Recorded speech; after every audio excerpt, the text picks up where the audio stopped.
Zone हिंदुस्तानी helicopter के उड़कर आने का इंडिकेशन दिया। वो शायद तुम्हारी चौकी यानी चौकी नंबर 11 की तरफ बढ़ रहा है। सभी अलर्ट। ओवर। जी जनाब, हम एकदम अलर्ट हैं जनाब। जैसे ही वो हेलीकॉप्टर नजर आएगा वैसे ही एक्शन ले लिया जाएगा। उस हिंदुस्तानी हेलीकॉप्टर के मंसूबे ठीक नहीं लगते, उसे तुरंत ही खत्म किया जाए। ओवर। हम पाकिस्तान सिपाहियों के हौसले उस हिंदुस्तानी हेलीकॉप्टर के मंसूबों पर पानी फेर देने के लिए एकदम तैयार हैं जनाब। आप किसी बात की फिक्र ना करें। Over and all. Pakistan occupied Kashmir की उस चौकी नंबर 11 पर मौजूद हर एक पाकिस्तानी सिपाही अलर्ट हुआ तो उन्हें जल्द ही वो हेलीकॉप्टर उड़ता हुआ दिखाई दिया। वो देखो हेलीकॉप्टर। हिंदुस्तानी ही हैं, उनके सिवा और कौन घुस सकता है यहाँ पर? भाईजान, इन हिंदुस्तानी काफिरों को लगता है कि हम बेवकूफ हैं और टेक्नोलॉजी में बहुत पिछड़े हुए हैं। हमें रात के समय उनका हेलीकॉप्टर दिखाई नहीं देगा, लेकिन ये उनकी गलतफहमी है। अब जब हम इस हेलीकॉप्टर को मार गिराएंगे तब उन्हें पता चलेगा कि टेक्नोलॉजी भी हमारी गुलाम है। सही कह रहे हो तुम। हमें तुरंत ही कर्नल से ऑर्डर लेकर इसे मार गिराना होगा। उस सिपाही ने तुरंत ही अपने कर्नल से संपर्क बनाया। एक हिंदुस्तानी हेलीकॉप्टर हमारे नो फ्लाई जोन एरिया में घुसपैठ कर रहा है जनाब। हमें क्या करना चाहिए? मार गिराओ उसे, और हाँ, उसके मलबे में अगर ब्लैक बॉक्स हो तो उसके साथ जो भी जरूरी चीजें मिले उन्हें अपने कब्जे में ले लो, ताकि दुनिया के सामने हम उनकी इस घुसपैठ को साबित करके उन्हें बेनकाब कर सकें। जी जनाब, हम अभी एक्शन लेते हैं। और हाँ, अब हमें डिस्टर्ब मत करना, क्योंकि हमें बेहद जरूरी मीटिंग के लिए इस्लामाबाद पहुंचना है और हम अपनी बैरक में उसकी तैयारी में लगे हुए हैं। बेहतर जनाब। रॉकेट मिसाइल जाकर हेलीकॉप्टर से टकराई और इसी के साथ एक कर्ण भेदी धमाके के साथ आसमान में हेलीकॉप्टर के परखच्चे उड़ गए। कुछ पलों के लिए वहां आग के गोलों की बारिश सी होने लगी। हमने घुसपैठियों का हेलीकॉप्टर उड़ा दिया है। वो मलबा बनकर नीचे गिर रहा है। मुबारक हो। अब कल की सुबह हमारे लिए किसी जश्न से कम नहीं होगी। कल पूरी दुनिया जानेगी कि असल में घुसपैठ कौन करता है। अभी से जश्न मनाने की जगह हमें पहले सबूत भी इकट्ठे कर लेने चाहिए। तुम सही कह रहे हो। चलो जरा पता तो लगे कितने काफिर घुसने वाले थे हमारे पाक मुल्क में। कईयों की तलाश में गए पाकिस्तानी सिपाहियों को वहां कोई नहीं मिला। यहाँ पर तो कोई लाश या इंसानी जिस्म का कोई हिस्सा तक नजर नहीं आ रहा। क्या हेलीकॉप्टर खुद से उड़कर आया होगा? तुम जैसों की इसी बेहुदी बात की वजह से दुनिया हमें बेवकूफ समझती है।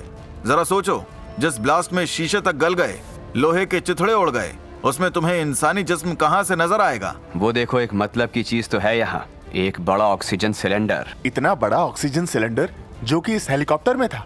लगता था जैसे वो इस बात की पूरी तैयारी करके आया हो कि उसे कहीं बहुत दिनों तक रहना है। बिल्कुल ऐसा ही हो सकता है। ये अच्छा ही है, हमारे पास उनके खिलाफ पुख्ता सबूत बन रहे हैं। अब हमने सारी जरूरी चीजें इकट्ठा कर ली हैं, तो अब यहाँ रुकने का कोई मतलब नहीं है। यहाँ मलबे में गिरी सारी जरूरी चीजों को कर्नल के पास ले चलो। कर्नल भी वो सब देखकर हैरान था। अजीब चीज मिली है, लेकिन खैर मिशन तो पूरा हो गया ना। यस सर, हमने सक्सेसफुली दुश्मन को मार गिराया है। अब हम कल पूरी दुनिया को बताएंगे कि असली घुसपैठिया कौन है। Very good. इस सारे सामान को हिफाजत से रख दो, ये सब कल देखा जाएगा, क्योंकि अभी हम इस्लामाबाद में होने वाली एक बहुत जरूरी मीटिंग के लिए निकलने की तैयारी में लगे हुए हैं। जी जनाब, आपने पहले ही बताया। कल क्या होने वाला था कोई नहीं जानता था। दूसरे दिन सुबह पास ही एक दूसरी चौकी पर चौकी नंबर 11 के सैनिकों से हमारा संपर्क नहीं हो पा रहा है। पता करने की कोशिश करो कि वहाँ क्या चल रहा है, वो लोग आखिर क्या कर रहे हैं। जी जनाब, हम अभी पता करके आपको खबर करते हैं। कुछ देर बाद सर, चौकी नंबर 11 पर तबाही मची हुई है। क्या बक रहे हो तुम? अभी रात को ही तो हमसे बात हुई थी और रात को ही उन सब ने एक हिंदुस्तानी घुसपैठिए हेलीकॉप्टर को मार गिराया था। ऐसा कैसे हो सकता है? यहाँ कोई भी कुछ भी बताने के लायक नहीं है जनाब, सिवाय लाशों के यहाँ कुछ नहीं है।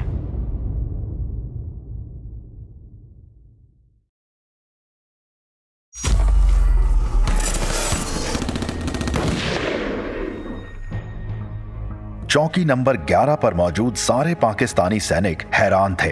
अभी रात को ही घुसपैठियों पर फतह की खबर सुनाने वाले इस समय लाश बने पड़े हुए हैं। आखिर किसने ये कत्लेआम किया? हम यहाँ के सीसीटीवी कैमरे भी तो चेक कर सकते हैं। तुमने देखा नहीं अभी तक? हमला करने वाले ने सब कुछ नष्ट कर दिया है। यहाँ का सीसीटीवी कैमरा और यहाँ के बारे में बताने वाली हर चीज को खत्म कर दिया गया है। कहाँ से चेक करोगे सीसीटीवी फुटेज? ठीक तभी उन हैरान पाकिस्तानी सिपाहियों को किसी की आवाज ने चौंकाया। अरे, ये तो किसी के कराहने की आवाज है। मुझे लग रहा है कोई सैनिक अभी भी जिंदा है। देखो, चेक करो, किसकी सांसें चल रही हैं, जल्दी करो, हरी अप, इससे पहले कि वो अपना दम तोड़ दे। हम उससे यहाँ हुए घटनाक्रम के बारे में सब कुछ जान लें। सभी सैनिक वहां पर पड़ी हुई लाशों को एक एक कर चेक करने लगे। तभी एक बार फिर कराहने की आवाज आई। जनाब वो देखो, वो सिपाही अभी जिंदा है। सभी लपक कर उस बुरी तरह घायल सिपाही के पास पहुंचे। तुम ठीक तो हो ना? यहाँ सब क्या हुआ था? किसने किया ये सब? क्या तुम ये सब बताने लायक हो? जब हम लोग हेलीकॉप्टर के मलबे के जरूरी सबूत जुटाकर यहाँ वापस आए तो कर्नल साहब के कहने पर हमने सारे एविडेंस एक रूम में रख दिए। लेकिन जैसे ही हम बाहर जाने के लिए पलटे, वो आंखों को हैरानी से उबल देने वाला मंजर हमारे सामने था। अरे देखो, ये हेलीकॉप्टर के मलबे में मिला बड़ा वाला सिलेंडर अपने आप बीचों बीच से खुल रहा है। लगता है कुछ गड़बड़ है। अपने अपने हथियार संभालो। सभी ने अपने अपने हथियार संभाल लिए थे और ऐसा उन्होंने तुरंत ही किया था। लेकिन इसका क्या किया जाए कि तब भी देर हो चुकी थी। खुले हुए सिलेंडर से निकलकर वो यमदूत बाहर आ चुका था, जिसके हाथों में थामे हथियारों ने मौत बांटना शुरू कर दी थी। हिंदुस्तानी सिपाही की यही खासियत है, वो दुश्मनों को समझने से पहले ही हमला करता है और उन्हें जहन्नुम का रास्ता दिखा देता है। इसके बारे में कर्नल साहब को बताओ। ये कष्ट करने की जरूरत नहीं है, तुम आराम से जहन्नम जाओ, ये काम मैं कर लूंगा। गन की आवाज से पूरा माहौल थर्रा उठा। उस चौकी पर 30 से ज्यादा सैनिक मौजूद थे। इससे पहले कि कोई कुछ कर पाता, वे सभी लाश में तब्दील हो गए थे। तुम्हारे कर्नल की क्या स्थिति है? पता नहीं, वो शायद हम पर होने वाले हमले से पहले ही जरूरी मीटिंग के लिए इस्लामाबाद के लिए निकल चुके थे। मुझे तुरंत तुम्हारे कर्नल से संपर्क करना होगा। वो ऑफिसर तुरंत ही चौकी नंबर 11 के कर्नल से संपर्क बनाने में जुट गया और जब उसका कर्नल से संपर्क हुआ तो कर्नल साहब, आपके लिए एक बुरी खबर। आपकी चौकी पर किसी हिंदुस्तानी ने हमला कर दिया है।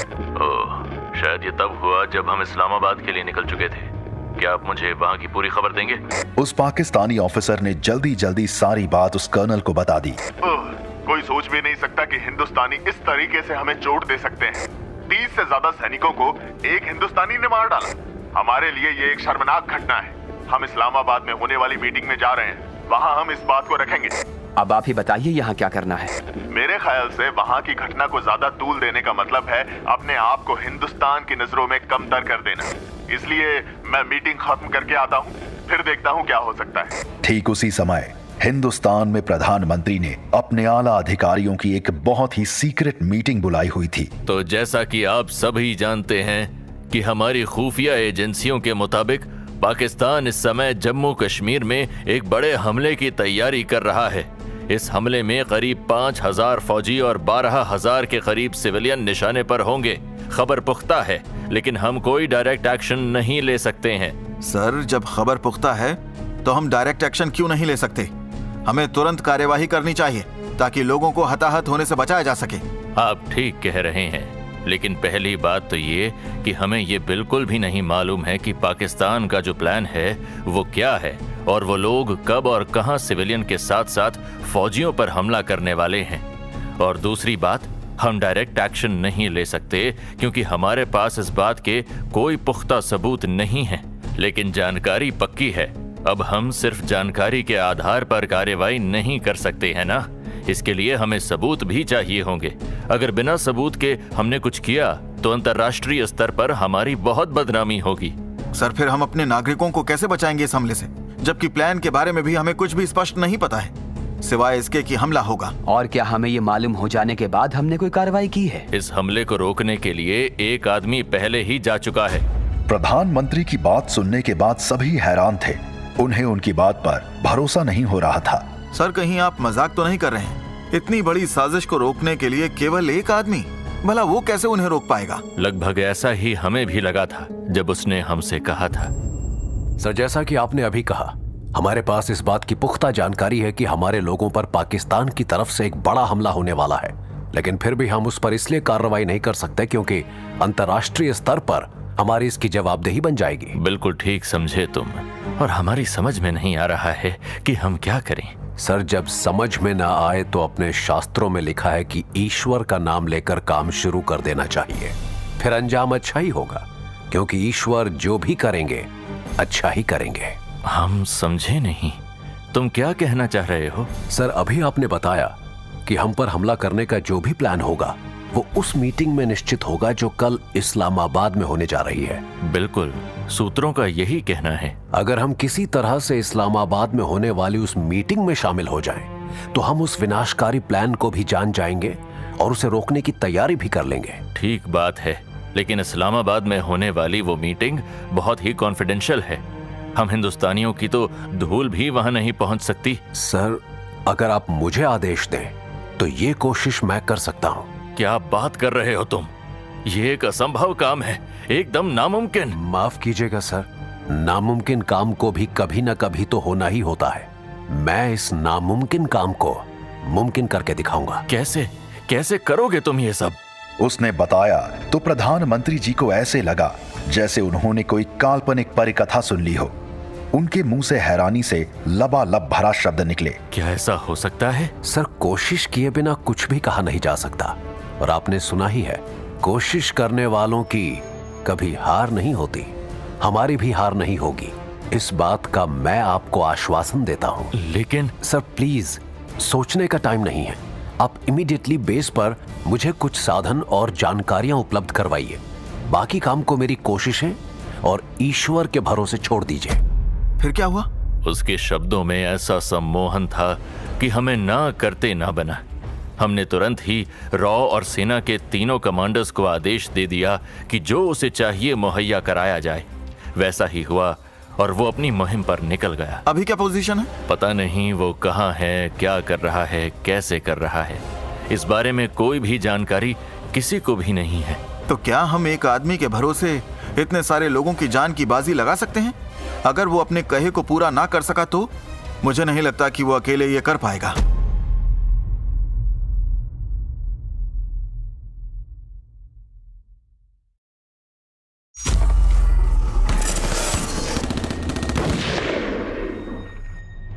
पाकिस्तान की राजधानी इस्लामाबाद के रक्षा मंत्रालय का वो एक बेहद गुप्त मीटिंग हॉल था, जिसमें इस समय पाकिस्तान के निजाम को चलाने वाले कुछ ही अधिकारी मौजूद थे। देखो, कश्मीर हमारा है और हम इसे लेकर रहेंगे, और जब तक ये हमारा नहीं हो जाता हम हिंदुस्तान को जख्म पर जख्म देते रहेंगे। सर, हमें नहीं लगता कि इन छोटे छोटे जख्मों से कुछ होने वाला है। अगर हमें वाकई कश्मीर चाहिए तो हिंदुस्तान को बड़े बड़े जख्म देने होंगे, वरना हमारी ये सारी कोशिश बेकार है। सही कह रहे हो तुम, इसलिए इस बार कोई छोटा मोटा जख्म नहीं दिया जाएगा, बल्कि इस बार इतना बड़ा जख्म दिया जाएगा कि हिंदुस्तान का रोया रोया कांप उठेगा, और कश्मीर की जनता भी हिंदुस्तान से अलग होने की दुआ मांगेगी।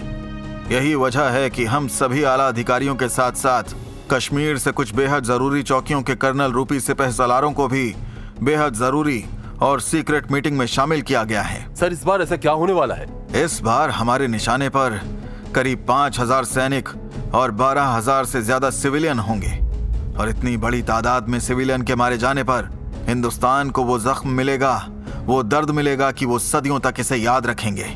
सर, अगर ऐसा हो जाए तो बहुत ही अच्छा है। इतनी बड़ी तादाद में लोगों के मारे जाने पर वहां की आवाम भी विद्रोह कर देगी, आवाम सरकार के खिलाफ खड़ी हो जाएगी, और अगर ऐसा हुआ तो इसका फायदा हमारी सरकार उठा सकती है। लेकिन सर, इतनी बड़ी तादाद में सिविलियन और फौजियों को मारने के लिए प्लान भी दमदार होना चाहिए। अब तो जानने की बेचैनी है कि हमारा प्लान क्या है और हम उसे कैसे अंजाम देंगे। अभी तो हमें बस इतना ही पता है कि हमारा टारगेट क्या है। टारगेट आप सभी को बता दिया गया है। टारगेट को हम कैसे कर पाएंगे इसका प्लान हमारे रक्षा मंत्री बताएंगे, जो कि इस समय चीनी दौरे पर गए हुए हैं। आला अधिकारी की बात सुनकर वहां मौजूद सभी ऑफिसर्स हताश हो गए। सबसे ज्यादा हताशा चौकी नंबर 11 के कर्नल के चेहरे पर थी। सर, अगर प्लान इस समय डिस्कस नहीं होना था तो हम यहाँ पर क्यों मौजूद हैं? आपकी नाराजगी जायज है, लेकिन क्योंकि मीटिंग आज ही फिक्स की गई थी, रक्षा मंत्री मिनिस्टर साहब को आज ही इस मीटिंग में शामिल होकर हम सबके रूबरू वो प्लान रखना था, पर अल्लाह की मार, मौसम ने सब खराब कर दिया। वो कैसे जनाब? हमारे मिनिस्टर साहब को चीन से बाय एयर चलकर हमारी इस मीटिंग में पहुंचना था, लेकिन रात को एक चीनी क्षेत्र में बहुत ही भारी बर्फबारी हो गई। सभी एयरपोर्ट्स बंद कर दिए गए और सारी उड़ानें कैंसिल कर दी गईं। ऐसे में भला हमारे मिनिस्टर साहब कैसे यहाँ के लिए फ्लाई करते? क्या मिनिस्टर साहब के बिना ये मीटिंग मुकम्मल नहीं हो सकती? नहीं, क्योंकि हिंदुस्तान को गहरी चोट देने के लिए जो प्लान बनाया गया है, सुरक्षा के लिहाज से उसे 2 हिस्सों में बांटा गया है। उसी प्लान का पहला हिस्सा है वो ब्लूप्रिंट जो इस समय हमारे पास मौजूद है, और दूसरा हिस्सा है वो प्लानिंग जो डिफेंस मिनिस्टर साहब के दिमाग में महफूज है। समझे। अब क्या करना होगा? बस थोड़ा सा इंतजार।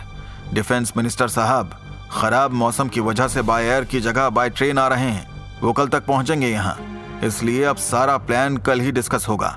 इसलिए फिलहाल ये मीटिंग यहीं बर्खास्त की जाती है। जनाब, मैं माफी चाहूंगा कि मैं इस मीटिंग में शामिल नहीं हो सकता, क्योंकि मेरी चौकी पर एक अनहोनी वारदात घट गई है। मुझे तुरंत ही उसकी जांच के लिए वापस लौटना होगा। आप चाहें तो वारदात के बारे में पता कर सकते हैं। वो वारदात हिंदुस्तानियों की तरफ से की गई है। मुझे अपनी चौकी पर पहुंचकर उन्हें मुंह तोड़ जवाब देने की तैयारी करनी होगी। देखिए, खबर हम तक पहुंच चुकी है। आपको जाने की वापस इजाजत है। उस प्लानिंग की जो भी तैयारी होगी उससे आपको मुस्तैद कर दिया जाएगा। शुक्रिया जनाब, शुक्रिया। चीन की सीमा से सटा हुआ पाकिस्तान का आखिरी रेलवे स्टेशन ग्वादर बंदरगाह रेलवे स्टेशन। गुस्ताखी माफ हो जनाब, आपसे एक बात पूछनी थी। बोलो।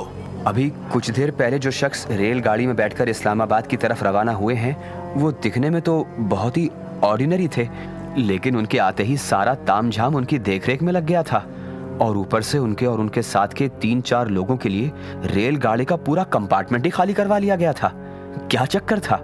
कौन था वो शख्स? देखो, वैसे तो उसके बारे में बताने का मना किया गया है, लेकिन अब जबकि वो हमारी रेंज से बहुत दूर निकल गए हैं और उनकी हिफाजत की हमारी जो जिम्मेदारी थी वो भी खत्म हो गई है, इसलिए बता देता हूँ कि जिस शख्स के बारे में तुम बात कर रहे हो वो कोई ऑर्डिनरी आदमी नहीं था, बल्कि हमारे डिफेंस मिनिस्टर साहब थे। या अल्लाह, मुझे तो इसका गुमान भी ना था। खराब मौसम की वजह से यहाँ का एयरबेस बंद है, इसीलिए उन्हें रेलगाड़ी से इस्लामाबाद भेजने का इंतजाम किया गया। जिस ट्रेन के स्पेशल कंपार्टमेंट में पाकिस्तान के रक्षा मंत्री सफर कर रहे थे, वो अपने गंतव्य के लिए निकल चुकी थी। बर्फीले रास्ते से गुजरती हुई वो ट्रेन मौसम खराब होने की वजह से बहुत धीमी चाल से चल रही थी। किसी को नहीं मालूम था कि एक और सवारी उस ट्रेन पर सवार होने के लिए बेताब नजर आ रही थी। इस खराब मौसम में इस्लामाबाद से यहाँ तक हाई स्पीड से कार चलाकर पहुँचने में मुझे दिक्कत तो बहुत हुई, लेकिन शुक्र है मैं सही समय पर यहाँ पहुँच गया। अब मुझे पहाड़ी के नीचे दौड़ती उस ट्रेन तक पहुँचना है, और ये काम इतना आसान ना होता अगर मेरी जैकेट के नीचे फ्लाइंग विंग मौजूद ना होते। उसने तुरंत ही अपने शरीर पर मौजूद जैकेट को उतार फेंका और फिर अपनी बेल्ट पर लगा एक छोटा सा बटन दबा दिया। अगले ही पल उसके कंधों से जो शोल्डर बेल्ट बंधी नजर आ रही थी, उससे दोनों तरफ 2 अलग अलग ठीक वैसे पंख निकल आए जैसे चमगादड़ के होते हैं। ये सुपर फ्लाइंग विंग मुझे उड़ाकर ट्रेन तक लेकर पहुंचेंगे, और ये तब काम करेंगे जब मैं इस ऊंची पहाड़ी से नीचे हवा में ट्रेन की तरफ कूदूंगा। दूसरे ही क्षण उसने पहाड़ी से हजारों फीट नीचे छलांग लगा दी, जहां से मंथर गति से भागती हुई रेलगाड़ी आगे बढ़ रही थी। सुपर विंग की वजह से हवा में उड़ने वाला मेरा ये सफर तब तक जारी रहेगा जब तक मैं दौड़ती हुई ट्रेन की छत पर नहीं पहुंच जाता। उसे अपनी मंजिल पर पहुंचने में ज्यादा देर नहीं लगी। मैं दौड़ती ट्रेन की छत पर आ गया हूं, लेकिन मेरा ये सफर अभी खत्म नहीं हुआ है। अभी मुझे इस ट्रेन पर चलकर उस कंपार्टमेंट को तलाश करना है जो मेरा निशाना होगा। अगले ही पल उसने दौड़ती ट्रेन की छत पर अपनी मंजिल की तरफ दौड़ लगा दी। अगर मेरे जूते के सोल में छोटे छोटे स्पेशल वैक्यूम कप्स न लगे होते तो मैं ट्रेन की इस छत पर दौड़ने की जगह यहाँ से फिसल कर किसी खाई में पड़ा होता। ये है वो कंपार्टमेंट जिसकी मुझे तलाश है। मुझे तुरंत इसके अंदर जाना होगा, लेकिन उस रास्ते से नहीं जिस रास्ते से सभी जाते हैं, बल्कि मुझे इस कंपार्टमेंट में जाने के लिए अपना रास्ता खुद बनाना होगा। और ये काम ये एस्टैलिन टॉर्च करेगी, जो है तो बहुत छोटी, लेकिन इससे जो हाई फ्लेम बीम निकलेगी वो मोटे से मोटे लोहे को पानी की तरह पिघला देती है। उसने अपने हाथ में थमे एस्टैलिन टॉर्च से निकलती फ्लेम बीम का निशान ट्रेन की छत पर एक हिस्से को बनाना शुरू कर दिया। कुछ ही देर बाद ही मेरा काम हो गया। मैंने ट्रेन की छत पर इतना रास्ता बना लिया है कि मैं उससे होकर आराम से ट्रेन के अंदर पहुंच सकता हूं, उस टॉयलेट में जिसके ऊपर मैंने ये रास्ता बनाया है। उसने उस रास्ते से होकर ट्रेन के टॉयलेट में पहुंचने के लिए एक पल भी नहीं गंवाया।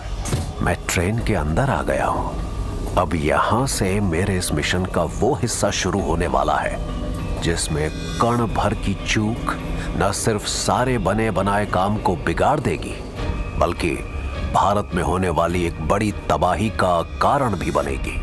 और ऐसा हो ये मैं हरगिज नहीं चाहूंगा। कुछ देर बाद ही ट्रेन के उस स्पेशल कंपार्टमेंट में अपनी मनपसंद किताब पढ़ने पाकिस्तान के रक्षा मंत्री उस समय चौंक गए जब उनके कानों में आवाज पड़ी, अस्सलाम वालेकुम जनाब। वालेकुम अस्सलाम। रक्षा मंत्री ने सलाम का जवाब बहुत ही सहज ढंग से दिया था, लेकिन अगले ही पल वो ऐसे चौंका जैसे हजारों बिच्छुओं ने उसे एक साथ डंक मार दिया हो। ओह नो, ये कैसे हो सकता है? कौन हो तुम? और हमारे सिक्योरिटी गार्ड्स के होते हुए तुम हम तक कैसे पहुंचे?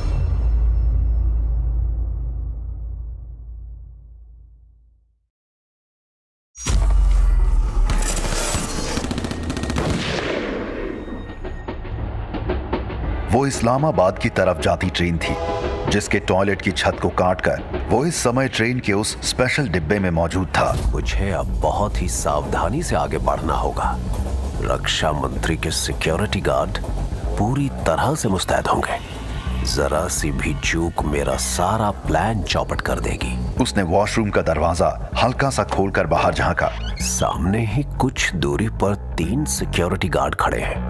तीनों पूरी तरह मुस्तैद और खतरनाक हथियारों से लैस हैं। उनकी नजर में आने का सीधा सा मतलब है बेमौत मारा जाना, और अभी मैं किसी हाल में मरना मंजूर नहीं कर सकता। इससे पहले कि सिक्योरिटी गार्ड की नजरें घूमती, उसने एक बार फिर अपने शरीर को टॉयलेट में खींच लिया। मुझे अब अपनी स्पेशल गन का इस्तेमाल करना होगा। उसने अपना जूता उतारकर उसकी एड़ी को घुमा दिया। अगले ही पल एक खाली स्थान में रखा एक नन्हा सा खिलौना उसे नजर आया। ये खिलौना बहुत छोटा है लेकिन आता बड़े काम है। उसने तुरंत ही उस खिलौने का मुंह तीनों सिक्योरिटी गार्ड की तरफ करके खिलौने पर मौजूद एक बटन को दबा दिया। अगले ही क्षण उस खिलौने से कई सारे बबल्स निकलकर आगे की तरफ बढ़े। अरे ये बबल्स कैसे? ये तो बिल्कुल वैसे ही हैं जैसे बच्चे साबुन के झाग के बबल्स उड़ाते हैं। लेकिन ये सिक्योरिटी गार्ड्स उन बबल्स के बारे में समझे तो, लेकिन संभले नहीं। तीनों लहराकर ट्रेन के फर्श पर गिरे। इसी के साथ वो मुस्कुराता हुआ टॉयलेट से बाहर आ गया। बबल्स में मौजूद बेहोश कर देने वाले केमिकल ने चुटकी बजाते ही अपना असर दिखा दिया है। तीनों सिक्योरिटी गार्ड बेहोशी की दुनिया में सैर करने निकल गए हैं। जल्द ही इन्हें होश आ जाएगा, लेकिन तब तक मैं अपना काम कर चुका होऊंगा। और इस तरह मैं जनाब के सिक्योरिटी गार्ड्स को ठिकाने लगाकर जनाब के सामने सलाम अर्ज करने आ पहुंचा। मेरे ख्याल से अब जनाब को अपनी इस बात का जवाब मिल गया होगा कि मैं यहाँ कैसे पहुंचा। वो तो ठीक है, लेकिन तुम हो कौन और यहाँ क्या करने आए हो?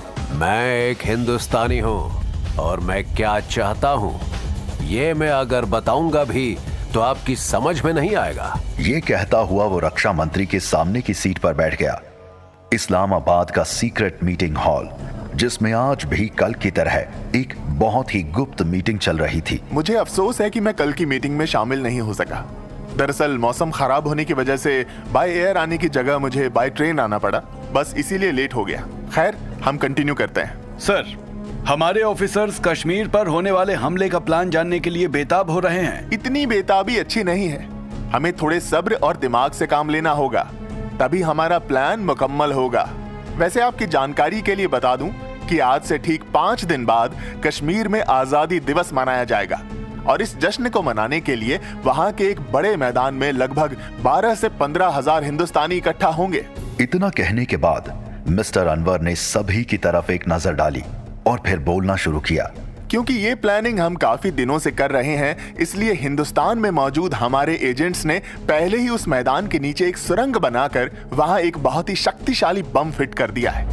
हमने पहले ये काम इसलिए कर दिया है क्योंकि इस जश्न के पहले उस मैदान में मेटल और बम डिटेक्टर यंत्र लगा दिए जाएंगे और फिर किसी भी चीज को वहां ले जाना मुमकिन नहीं होगा। तो क्या जो बम पहले से वहां मौजूद है उसे हिंदुस्तानी सरकार डिटेक्ट नहीं कर लेगी? जवाब आर्मी चीफ ने दिया। नहीं, क्योंकि हमारे पास मौजूद ब्लूप्रिंट से ये पता चल सकता है कि वो ताकतवर बम किस सुरंग में और कहां मौजूद है, और वहां पर लगे बम की खासियत ये है कि उसे किसी भी मशीन से डिटेक्ट नहीं किया जा सकता।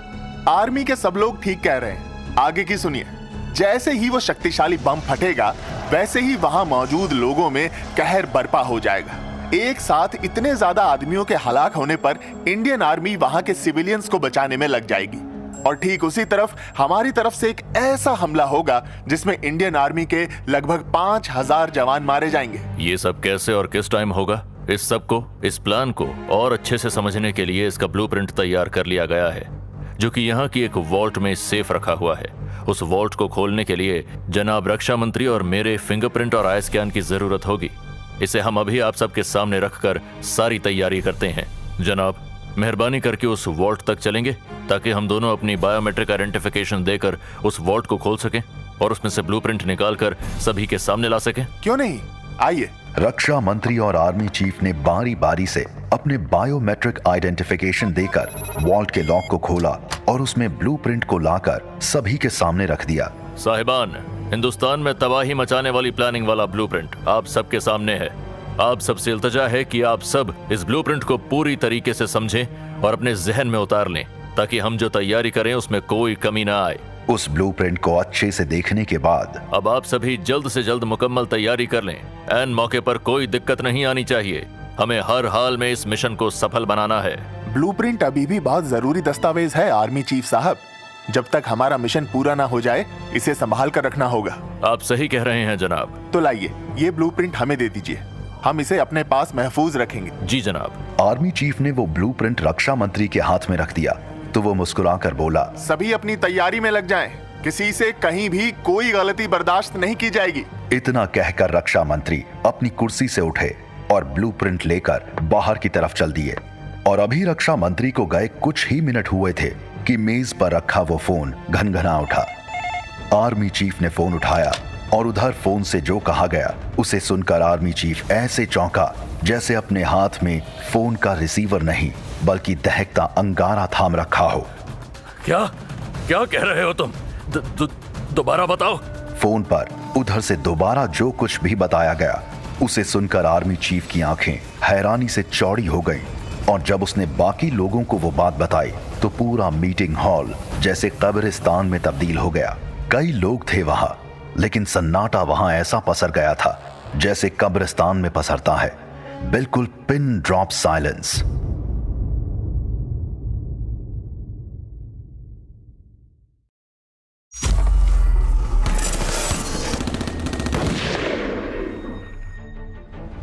पाकिस्तानी रक्षा मंत्रालय के उस सीक्रेट हाउस में व्याप्त सन्नाटे को एक पाकिस्तानी सेना के अधिकारी की आवाज ने भंग किया। क्या हुआ ऑफिसर, तुम इतना चौंक क्यों रहे हो? हमारे डिफेंस मिनिस्टर साहब की लाश ग्वादर बंदरगाह से आने वाली ट्रेन के उस स्पेशल डिब्बे में मिली है जिसमें वो सफर कर रहे थे। क्या बकवास है ये? रक्षा मंत्री ब्लूप्रिंट लेकर अभी अभी तो यहाँ से। वो अधिकारी अपनी पूरी बात भी नहीं कह पाया था कि आर्मी चीफ चीख उठा, रोको उसे, जल्दी, hurry up.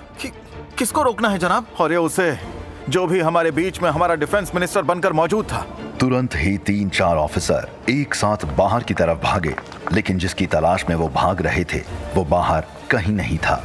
Guard, defence minister किस तरफ गए हैं? वो तो अभी तक मीटिंग से बाहर ही नहीं निकले जनाब। क्या बकवास कर रहे हो तुम? वो तो अभी अभी निकले हैं। सोते रहते हो क्या? नहीं जनाब, आप चाहो तो सीसीटीवी फुटेज चेक करवा लो। रक्षा मंत्री यहाँ से बाहर निकले ही नहीं हैं। इसका मतलब वो अभी अंदर ही हैं। इमरजेंसी अलार्म बजा दो ताकि सभी सिक्योरिटी एक्शन में आ जाए। जी जनाब। तुरंत ही इमरजेंसी अलार्म बजा दिया गया। पूरी सिक्योरिटी फोर्स एक्शन में आ गई। पूरे शहर की नाकाबंदी कर दो और वो जो कोई भी है उसे राख की तरह छान मारो। वो इस शहर से बाहर नहीं निकलना चाहिए। जल्दी करो, हरी अप। अगर किसी ने उसे बाहर निकलते नहीं देखा तो वो कहाँ गया? उसे आसमान खा गया या जमीन निकल गई? वो जिसकी तलाश में पाकिस्तानी सुरक्षा तंत्र शहर की सड़कों और गलियों में टिड्डी दल की तरह फैलने वाला था, वो इस समय गटर में मौजूद था। मेरा इस्लामाबाद के गटर सिस्टम का नक्शा स्टडी कर लेना फायदेमंद रहा। उसे स्टडी करने के बाद ही मैंने पाकिस्तानी रक्षा मंत्रालय की उस बिल्डिंग से गटर के रास्ते बाहर निकलने का प्रोग्राम पहले से ही बनाया था। शहर में फैला ये गटर का जाल मुझे आसानी से यहां से दूर ले जाएगा। ब्लूप्रिंट की फाइल मुझे हासिल हो चुकी है और इसी के साथ मेरा मिशन भी सक्सेस हो गया है। अब सबसे पहले मुझे पाकिस्तानी रक्षा मंत्री के इस वेश को तिलांजलि देनी चाहिए। उसके बाद यहां से बाहर निकलने का प्रोग्राम बनाऊंगा। पाकिस्तान के रक्षा मंत्री के रूप में गटर में प्रवेश करने वाला वो जल्द ही एक साधारण इंसान के रूप में गटर से बाहर निकला। मैं रक्षा मंत्रालय की बिल्डिंग से बहुत दूर जाकर निकला हूं और यहां देख रहा हूं कि मेरी तलाश में पाकिस्तानी मिलिट्री पागल कुत्ते की तरह घूम रही है और यही बात बताती है कि मेरा ब्लूप्रिंट लेकर इस शहर से बाहर निकलना इतना आसान नहीं होगा। अचानक पुलिस के सायरन के साथ साथ उसके कानों में वो आवाज भी पड़ी, दमदार बेड़ा पार। उसने आवाज की दिशा में घूमकर देखा तो उसके चेहरे पर एक ऐसी मुस्कान दौड़ गई मानो उसकी मन चाही मुराद पूरी हो गई हो। पाकिस्तान की भौगोलिक स्थिति के बारे में पढ़कर मैंने ये जाना है कि आजकल पाकिस्तान के कराची शहर में मौजूद सूफी संत पीर मंगो शाह साहब का उर्स चल रहा है।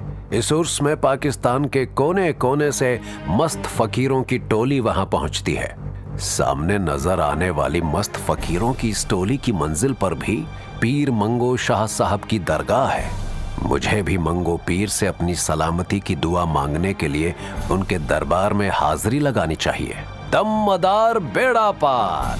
खुशी से उछलते हुए उसने वो नारा लगाया और मस्त फकीरों की उस टोली में शामिल हो गया। मेरी तलाश में पूरे शहर को छावनी बना देने वाले मिलिट्री के जवान और पुलिसकर्मी मस्तों की इस टोली को देख तो रहे हैं, इस पर कड़ी नजर भी रख रहे हैं, लेकिन किसी में भी इस टोली को रोकने की हिम्मत नहीं है। और रोकेंगे भी तो क्यों? ये साले 100 साल भी सोएं तब भी इन्हें ऐसा सपना नहीं आ सकता कि उन्हें उन्हीं के उस तरह से मूंढने वाला उनका बाप मस्तों की इस टोली में शामिल होगा। मस्तों की टोली के साथ जल्द ही वो इस्लामाबाद से कराची की तरफ दौड़ती उस ट्रेन में मौजूद था और उसकी आंखों के सामने उस ट्रेन के वो दृश्य चलचित्र की भांति घूम रहे थे, जिसके स्पेशल कंपार्टमेंट में वो पाकिस्तान के उस रक्षा मंत्री के सामने मौजूद था, जो हैरत से अपनी आंखें फाड़ कर उसे देख रहा था और कह रहा था, तुम हिंदुस्तानी हो, लेकिन तुम यहाँ कैसे पहुँच गए? देश को बचाने का जज्बा मुझे यहाँ ले आया जनाब, और क्योंकि अभी ट्रेन को इस्लामाबाद पहुंचने में समय लगने वाला है, इसलिए मैं आपके मनोरंजन के लिए आपको बता दूं कि मैं यहाँ पहुंचा कैसे।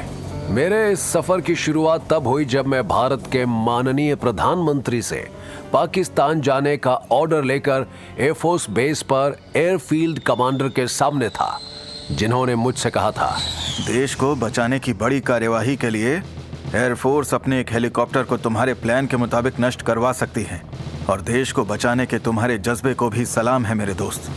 लेकिन जिस तरह से तुमने ऑक्सीजन सिलेंडर में बंद होकर जाने की प्लानिंग बनाई है, वो बेहद खतरनाक है। सरासर मौत से खेलने वाली बात है ये, क्योंकि ऑक्सीजन सिलेंडर के अंदर तुम्हारा दम भी घुट सकता है। और दूसरी सबसे बड़ी बात, जब उस हेलीकॉप्टर को खत्म किया जाएगा तो ब्लास्ट होने पर तुम्हारी जान भी जा सकती है। देखिए सर, मैंने हर संभावना पर गौर कर लिया है। इसके सिवा और कोई दूसरा रास्ता नहीं है। मेरी जान देश की सुरक्षा से ज्यादा कीमती नहीं, इसलिए जान जाए तो जाए, पर देश की सुरक्षा को मैं आंच भी नहीं आने दूंगा। और सर, सबसे बड़ी बात, मैं सक्सेसफुल होकर आऊंगा, क्योंकि मैंने महीनों इन सब की ट्रेनिंग तो ली ही हुई है। साथ ही मैं पाकिस्तान के चप्पे चप्पे से वाकिफ भी हूँ। जैसी तुम्हारी मर्जी, मैं तुरंत सारी तैयारी करवाता हूँ। आप समझ रहे हैं ना डिफेंस मिनिस्टर साहब? हाँ, तो मैं कह रहा था कि इस तरह मैं बालाकोट की चौकी नंबर 11 पर पहुंचा और वहां सिलेंडर से निकलकर मैंने चौकी पर मौजूद तुम्हारे सभी सिपाहियों को खत्म कर डाला और इस्लामाबाद की स्पेशल मीटिंग में जाने को तैयार वहां के कर्नल को हलाक करके और उसे पहाड़ी भेड़ियों का भोजन बनाकर मैंने उसका रूप धरा और इस्लामाबाद की मीटिंग में पहुंच गया। वहां पहुंचकर जब मुझे पता चला कि सारे मामले की जड़ आप हैं, तो मैं वहां से वापस अपनी चौकी पर पहुंचने की इजाजत लेकर यहां आपकी खिदमत में हाजिर हो गया। तुम जैसे भी यहाँ तक पहुँचे, दाद देनी होगी तुम्हारी दिलेरी और जाबाजी की, लेकिन यहाँ पहुँचकर भी तुम्हें कुछ नहीं मिलने वाला। हालांकि जरूरी नहीं, लेकिन फिर भी मैं आगे का प्लान बता देता हूँ। यहाँ से मैं आपका रूप धरकर इस्लामाबाद पहुंचूंगा और फिर सारे प्लान का ब्लूप्रिंट लेकर उसे नष्ट करके पाकिस्तान के नापाक इरादों को फेल कर दूंगा। उसकी बात पर रक्षा मंत्री मुस्कुराया और बोला, तुम ऐसा कर भी लोगे तो कुछ नहीं होने वाला, क्योंकि ब्लूप्रिंट जहां रखे हुए हैं वो वॉल्ट हमारे आर्मी चीफ और मेरी बायोमेट्रिक सिस्टम यानी आंखों की पुतलियों की स्कैनिंग और फिंगरप्रिंट से ही खोला जा सकता है। तुम मेरा रूप धरकर भी वहां पहुंच जाओगे तो भी कुछ नहीं उखाड़ पाओगे। आप मेरे जाल में फंस गए डिफेंस मिनिस्टर साहब। यही बात जानने के लिए मैंने आपको ये बात बताई थी। ये बताने के लिए बेहद शुक्रिया।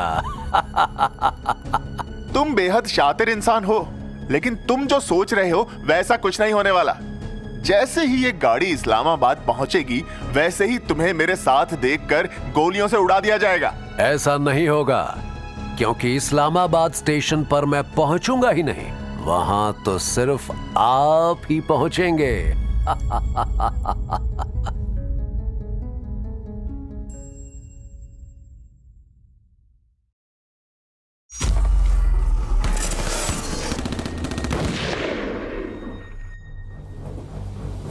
भागती ट्रेन के स्पेशल कंपार्टमेंट में मौजूद पाकिस्तानी रक्षा मंत्री हैरानी से अपने सामने खड़े शख्स से पूछ रहा था। मैं समझा नहीं। यहाँ नहीं समझ पाएंगे डिफेंस मिनिस्टर साहब। जन्नत में पहुंचकर आराम से 72 हूरों के साथ बैठकर सोचना, सब समझ में आ जाएगा। कहते हुए उसने झपट कर रक्षा मंत्री को अपने हाथों के शिकंजे में कस लिया और एक आर्मी नाइफ उसकी गर्दन पर रखकर भेड़िए की मानिंद गुर्राया। मैं आपको हलाल करने जा रहा हूं। जितने में आप बिस्मिल्लाह पढ़ेंगे, उतने में मैं आपको बता दूं कि मैं आपको हलाल करते ही आपके हाथों के प्रिंट लूंगा और आपकी आंखों को अपने कैमरे से स्कैन करूंगा। आपके फिंगरप्रिंट्स नफासत से बनाकर उन्हें अपने हाथों पर पहन लूंगा और आपकी आंखों की पुतलियों को कॉन्टैक्ट लेंस बनाकर अपनी आंखों की पुतलियों पर लगाऊंगा। अब आप अल्लाह ताला के पास जा रहे हैं। जय हिंद। उसने तेजी से अपने हाथ में थामा चाकू रक्षा मंत्री की गर्दन पर चलाया और रक्षा मंत्री का भेष धरने में मशहूर हो गया। नीचे ट्रेन की फर्श पर पड़ा रक्षा मंत्री तड़पता हुआ अपनी आखिरी सांसों की तरफ बढ़ रहा था, लेकिन वो अपने काम में ऐसे मशगूल था कि उसे तड़पते हुए रक्षा मंत्री को देखने की फुर्सत ही ना थी। अरे सुनो, ए भाई, गाड़ी पीर मांगे शाह बाबा के शहर कराची शरीफ पहुंच गई है। अरे किन ख्यालों में खोए हुए हो, उतरना नहीं है क्या? एक मस्त फकीर ने उसे झकझोरा तो मानो वो ख्यालों की दुनिया से बाहर आया। उतरना क्यों नहीं है भाई, आप चलिए, मैं आता हूँ। वो मस्त फकीरों की टोली के साथ न सिर्फ कराची रेलवे स्टेशन पर उतरा, बल्कि पीर मांगे शाह दरबार पर हाजिरी देने भी पहुंचा। ये आपका ही कर्म है कि मैं अपने देश को दुश्मनों के द्वारा फैलाई जाने वाली एक भयानक तबाही से बचा पाया। आगे भी अपना कर्म बनाए रखिए बाबा, ताकि आपका ये बच्चा सही सलामत अपने देश पहुंच जाए। दूसरी तरफ इस्लामाबाद पाकिस्तान का वो महत्वपूर्ण शहर जहां पाकिस्तानी आर्मी का हेडक्वार्टर मौजूद है। पाकिस्तानी आर्मी के इसी हेडक्वार्टर के एक विशेष और विशाल रूम में इस समय पाकिस्तान के रक्षा मंत्री, उनके मुख्य सचिव, पाकिस्तानी आर्मी के तीनों सेनापति और रक्षा और गृह मंत्रालयों से संबंधित कुछ और लोग भी मौजूद थे। सभी की निगाहें इस समय एक तरफ स्थित उस बड़े टीवी की स्क्रीन पर जमी हुई थी, जिस पर इंटरनेट की सहायता से एक प्रसिद्ध भारतीय समाचार चैनल चल रहा था और उसके एंकर की आवाज वहां गूंज रही थी। सूत्रों के अनुसार पाकिस्तान ने हिंदुस्तान में गदर मचाने के लिए कश्मीर में 12,000 सिविलियन और 5,000 मिलिटेंट को खत्म करने का जो घिनौना प्लान बनाया था, उसे एक हिंदुस्तानी जाबाज ने नाकाम कर दिया है। उस जाबाज की जाबाजी का शिकार सैकड़ों पाकिस्तानी सिपाही तो हुए ही हैं, साथ ही वो खतरनाक बम भी खत्म हुआ है जिसे पाकिस्तानी सेना भारत के खिलाफ इस्तेमाल करने का मंसूबा बनाए बैठी थी। आइए इसके लिए हम इस बारे में अपने देश के रक्षा मंत्री से बात करते हैं। फिर टीवी स्क्रीन पर भारतीय रक्षा मंत्री की लाइव तस्वीर और इंटरव्यू आने लगा।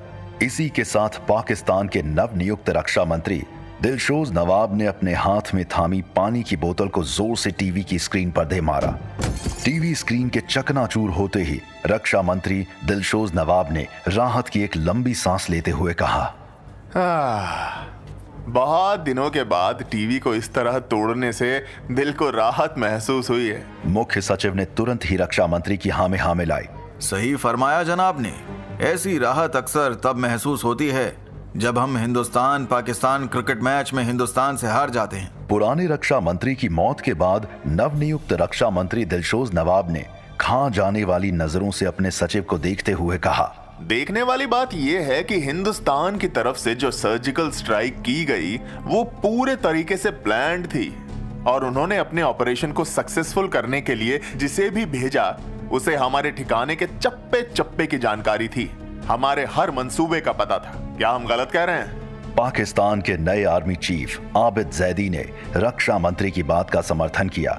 जी नहीं जनाब, आप एकदम सही फरमा रहे हैं। अगर हम सही फरमा रहे हैं तो इस बात का जवाब दीजिए जनाब कि हिंदुस्तान की रीढ़ की हड्डी को हिला देने वाला हमला करने के लिए बनाए गए उस प्लान की जानकारी दुश्मनों को कैसे हुई? इस स्पेशल रूम में जिसमें कोई खिड़की नहीं है, जिसके दरवाजों और दीवारों को ऐसा साउंड प्रूफ बनाया गया है कि अगर यहाँ बम का धमाका भी हो तो उसकी आवाज बाहर नहीं जा सकती, तो यहाँ बनाए गए किसी मिशन का ब्लूप्रिंट ज्यों का त्यों किसी के हाथ कैसे लग गया? हमें इसकी इंक्वायरी करवानी चाहिए। इंक्वायरी तो होगी, यकीनन होगी, लेकिन हमने ये मीटिंग सिर्फ यही बात सुनने के लिए नहीं बुलवाई है, बल्कि इसलिए बुलवाई है कि तुम्हारा इतना बड़ा प्लान तबाह होने की वजह से हिंदुस्तान जो हमारे सिर पर चढ़कर नाच रहा है और अंतरराष्ट्रीय स्तर पर हमारी जो किरकिरी हो रही है, हम उसकी भरपाई कैसे करें और उस जाबाज बेनाम हिंदुस्तानी का क्या करें? हमारी इंटेलिजेंस एजेंसी ISI की रिपोर्ट के अनुसार, जिसे हिंदुस्तान के रिपब्लिक डे यानी 26 जनवरी को न सिर्फ वीर चक्र से नवाजा जा रहा है, बल्कि उसे ऑपरेशन पाक साफ के मिशन की वो फाइल भी सौंपी जा रही है जिसकी वजह से वो पाकिस्तान को एक बहुत बड़ी चोट पहुंचा पाएगा। तभी जवाब देने के लिए आर्मी चीफ आबिद जैदी अपनी कुर्सी से उठ खड़ा हुआ। मोहतरम जनाब, हमारी पाकिस्तानी आर्मी में भी एक ऐसा लोहा है जो उस हिंदुस्तानी लोहे को न सिर्फ काटेगा बल्कि उसका चूरमा बना देगा। उसका नाम और उसका कारनामा जल्द ही आपके सामने होगा।